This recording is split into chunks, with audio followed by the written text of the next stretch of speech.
High school దశ కూడా దాటని బాలికలతో తాను కామ వాంఛలు తీర్చుకోవడమే కాక ప్రపంచ ప్రముఖులైన వ్యాపార రాజకీయ దిగ్గజాలకు సంపన్నులకు వారిని ఎరగా వేయడం అతని ఉపాధిగా మార్చుకున్నాడు జెఫ్రీ ఎప్స్టీన్.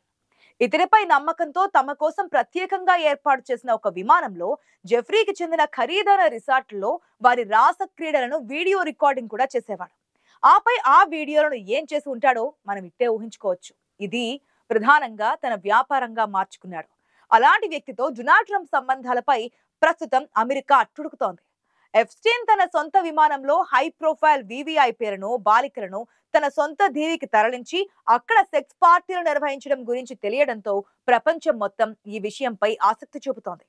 18 ఏళ్లు కూడా లేని బాలికలను తరలించేందుకు అతను ఉపయోగించిన విమానానికి లోలిటా ఎక్స్ప్రెస్ అన్న పేరు ఒక రష్యన్ నవల ద్వారా వచ్చింది.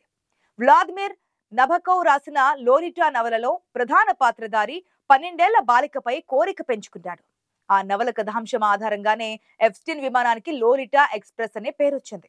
ఆ విమానంలో వెళ్లిన వారి వివరాల జాబితాలో ఎందరో ప్రముఖులున్నారు. అందులో Donald Trump, Bill Clinton, Britain రాజవంశానికి చెందిన ప్రిన్స్ ఆండ్రూ, హాలీవుడ్ నటుడు కెవిన్ స్పేసీ లాంటి ప్రముఖులున్నారని చెప్తున్నారు.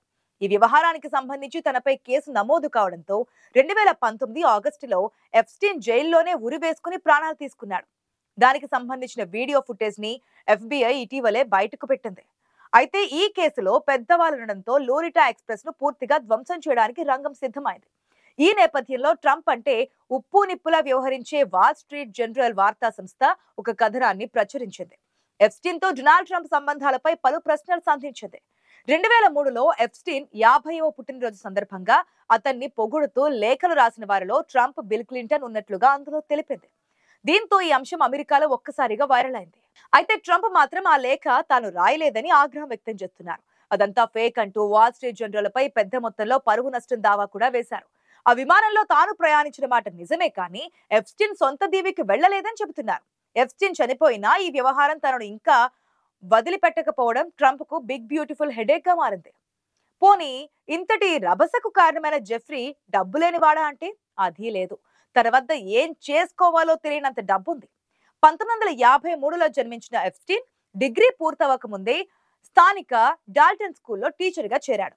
అక్కడ ముక్కు పచ్చలారని బాలికలతో సైతం అతడు అనుచితంగా ప్రవర్తించాడన్న ఆరోపణలు కూడా వచ్చాయి. దీంతో 1976లో స్కూల్ యాజమాన్యం అతడిని తొలగించింది. ఆ తర్వాత అతడు బ్యాంకింగ్, ఫైనాన్స్ రంగంలోకి అడుగుపెట్టి రాణించాడు. వర్జిన్ ఐలాండ్స్ లో లిటిల్ సెయింట్ జేమ్స్ ఐలాండ్ ను కొనుగోలు చేసి అక్కడ బాలికలతో సెక్స్ పార్టీలు నిర్వహించడం మొదలుపెట్టాడు.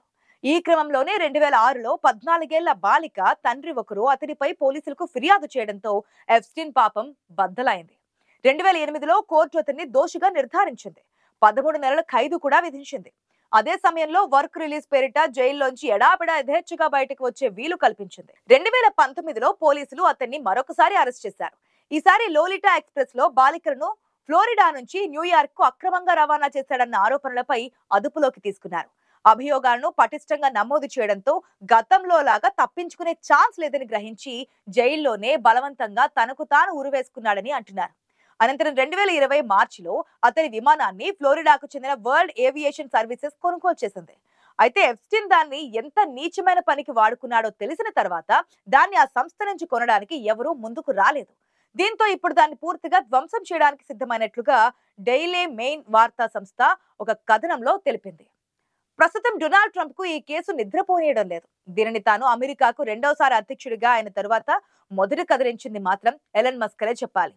ఎప్పుడైతే ట్రంప్ బిగ్ బ్యూటిఫుల్ బిల్లును చట్టంగా మార్చాలని అనుకున్నారో అప్పుడే తనకు పతనం మొదలైంది. ఆయనకు అప్పటిదాకా మద్దతుగా నిలిచిన మస్క్ విమర్శలు కురిపించడం మొదలుపెట్టాడు. ఏకంగా తనకు అప్పచెప్పిన డోస్ విధులను కూడా వదులుకొని రాజీనామా చేశారు. ట్రంప్ కుంభస్థలంపై అటాక్ చేశారు. ఏకంగా ఎప్స్టీన్ ఫైల్స్ ను ఆయుధంగా చేసుకుని ట్రంప్ పై ప్రయోగించారు. దాంతో కలవరం చెందిన ట్రంప్ ఎలన్ మస్క్ ను తన టీం నుంచి ఎగ్జిట్ చేయడం మనం చూసాం. అయితే మస్క్ వాదనకు బలం చేకూరే విధంగా జెఫ్రీ ఎప్స్టీన్ తో ట్రంప్ నకు సంబంధాలు ఉన్నాయంటూ ట్రంప్ పై ఒక వివాదాస్పద వార్తను ప్రచురించింది అమెరికాలోని వాల్ స్ట్రీట్ జనరల్ అనే పత్రిక. దాంతో ట్రంప్ కోపం నశాలానికి అంటింది. అసలే ప్రపంచాన్ని టారిఫ్లతో కొడుతూ దేశాలతో చెడుగుడు ఆడుకుంటున్న ట్రంప్ కు ఇలాంటి ఒక ఎదురు దెబ్బ తనకు తగులుతుందని ఊహించలేదు. ముఖ్యంగా ట్రంప్ ఎప్స్టీన్ పుట్టినరోజు సందర్భంగా శృంగారాత్మక చిత్రాన్ని పంపించారంటూ ఆ పత్రిక కథనం వెల్లడించింది.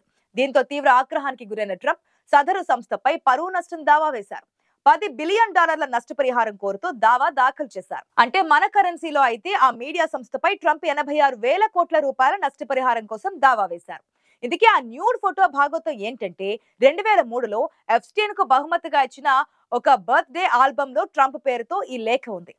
ఆ లేఖలో శృంగారాత్మక చిత్రం ఉంది. ఒక నగ్న మహిళ చేతితో గీసిన చిత్రం, అలాగే ట్రంప్ సంతకం అభ్యంతరకరమైన రీతిలో ఉన్నాయని ఆ పత్రిక వివరించింది. అయితే ఆ లేఖను తాను రాయలేదని, అది పూర్తిగా తప్పుడు దురుద్దేశపూర్వక పరువు నష్టం కలిగించే కథనమని ట్రంప్ తీవ్రంగా ఖండించారు కూడా. ఫ్లోరిడాలోని మియామిలోని ఫెడరల్ కోర్టులో దాఖలు చేసిన ఈ దావాలో వాల్ స్ట్రీట్ జనరల్ మాతృ సంస్థ News Corp, Rupert Murdoch, News Corp CEO Robert Thomson, ప్రచురణకర్త డౌ జోన్స్ తో పాటు మరో 2 రిపోర్టర్లను ట్రంప్ ప్రతివాదులుగా చేర్చారు. ఈ కథనాన్ని తెలిసి మరీ నిర్లక్ష్యంగా ప్రచురించారని, దీనివల్ల తనకు అపారమైన ఆర్థిక పరువు నష్టం వాటిల్లిందని ట్రంప్ ఆరోపించారు. ముఖ్యంగా దీని గురించి సోషల్ మీడియా వేదిక ట్రూత్ లో మాట్లాడుతూ నకిలీ వార్త మీడియా దుర్వినియోగాన్ని ఇకపై సహించని అమెరికన్లు అందరి తరపున తాను పోరాడుతున్నారని ట్రంప్ తెలిపారు. గతంలో ఏబీసీ, సిబిఎస్ వంటి వార్తా సంస్థలపై కూడా దావా వేసి మిలియన్ల డాలర్ల సెటిల్మెంట్లను సాధించిన అనుభవం తనకు ఉందని గుర్తు చేశారు. ఎప్స్టైన్ తో తనకున్న సంబంధంపై కొత్తగా దృష్టి సారించిన ఈ కథనం ప్రచురణకు ముందే తాను మార్డోక్ తో WSJ టాప్ ఎడిటర్ ఎమ్మా టక్కర్ తో మాట్లాడారని వివరించారు. అది పూర్తిగా అవాస్తవం, తప్పని కూడా వారికి చెప్పారని వెల్లడించారు. ఇవి తన మాటలు కావని, తాను మాట్లాడే విధానం కూడా అది కాదని, పైగా తాను అసలే బొమ్మలు గీయనని ట్రంప్ స్పష్టం చేశారు. అయితే వాల్ స్ట్రీట్ జనరల్ తన కథనానికి కట్టుబడి ఉంది. ఈ పరిణామం అమెరికా జస్టిస్ డిపార్ట్మెంట్ ను కూడా ప్రభావితం చేసింది. ఎప్స్టైన్ లైంగిక అక్రమ రవాణా కేసులోని గ్రాండ్ జ్యూరీ ట్రాన్స్క్రిప్ట్లను సీల్ తీసి బహిరంగపరచాలని శుక్రవారం ఒక ఫెడరల్ కోర్టును జస్టిస్ డిపార్ట్మెంట్ కోరింది. ఎప్స్టైన్ కేసులో అదనపు ఫైళ్లను విడుదల చేయబోమని గతంలో ప్రకటించిన తర్వాత తలెత్తిన వివాదాన్ని నివారించడానికి ఈ చర్య తీసుకున్నారు. ఎప్స్టైన్ తో ట్రంప్ కు ఉన్న సంబంధాలపై వచ్చిన వార్తలు, ఎప్స్టైన్ మరణం చుట్టూ అలుముకున్న కుట్ర సిద్ధాంతాలు, అలాగే జస్టిస్ డిపార్ట్మెంట్ చర్యలు అమెరికా రాజకీయ మీడియా వర్గాల్లో తీవ్ర చర్చనీయాంశంగా మారాయి.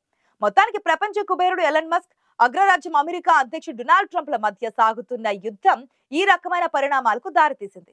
అతిపెద్ద బాంబు పేల్చాల్సిన సమయం ఆసన్నమైందని వ్యాఖ్యానిస్తూ అమెరికాలోని అతిపెద్ద కుంభకోణమైన సెక్స్ కుంభకోణం నిందితుడు జెఫ్రీ ఎప్స్టైన్ తో ట్రంప్ కు సంబంధాలున్నాయని మస్క్ వ్యాఖ్యానించారు. అనుకున్నట్టే అమెరికా రాజకీయాల్లో మరొకసారి తీవ్ర దుమారం రేగుతోంది. అమెరికాలోనే అతిపెద్ద కుంభకోణమైన సెక్స్ కుంభకోణం నిందితుడు అయిన జెఫ్రీ ఎప్స్టైన్ కు సంబంధించిన దర్యాప్తు ఫైళ్లలో ట్రంప్ పేరు కూడా ఉన్న, దర్యాప్తులో వెల్లడి అయిన విషయాలను కూడా ఇప్పటి వరకు ఎందుకు బహిర్గతం పరచలేదని మస్క్ అడిగిన ప్రశ్న ట్రంప్ ను B2 బాంబర్ నుంచి విడుదలైన బంకర్ బస్టర్ బాంబులా తాకిందని అంటున్నారు విశ్లేషకులు. మరి ఇది ఏ పరిణామాలకు దారి తీనుందన్నది త్వరలో తేలబోతోంది.